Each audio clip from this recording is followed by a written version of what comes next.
केंद्रीय गृहमंत्री अमित शहा यांची कोकणात जाहीर सभा होते। महायुतीचे रत्नागिरी सिंधुदुर्ग या लोकसभा मतदारसंघातील उमेदवार नारायण राणे यांच्या प्रचारासाठी अमित शहा जाहीर सभा घेणार आहेत। रत्नागिरी शहरातील गोगटे जोगळेकर या कॉलेजच्या मैदानावरती ही सभा होते आणि या सभेची तयारी अगदी अंतिम टप्प्यात आलेली आहे।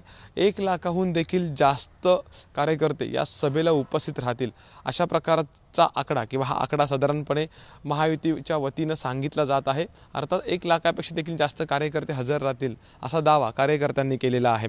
अर्थात उद्धव ठाकरे यांची जाहीर सभा अगदी काहीच दिवसांपूर्वी झालेली आहे आणि त्यानंतर अमित शहा यांची सभा होते। दरम्यान सध्या या लोकसभा मतदारसंघामध्ये काटेकी टक्कर दिसून येते।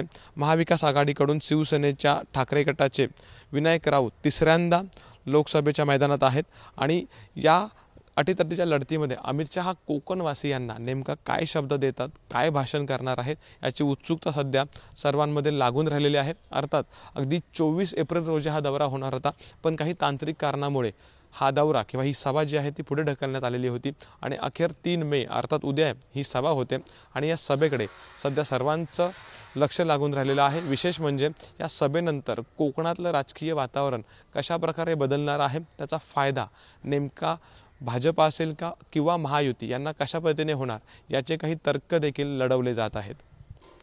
कॅमेरामॅन महबूब शेखसह अमोल मोरे, एबीपी माझा, रत्नागिरी। एबीपी माझा, उघडा डोळे बघा नीट।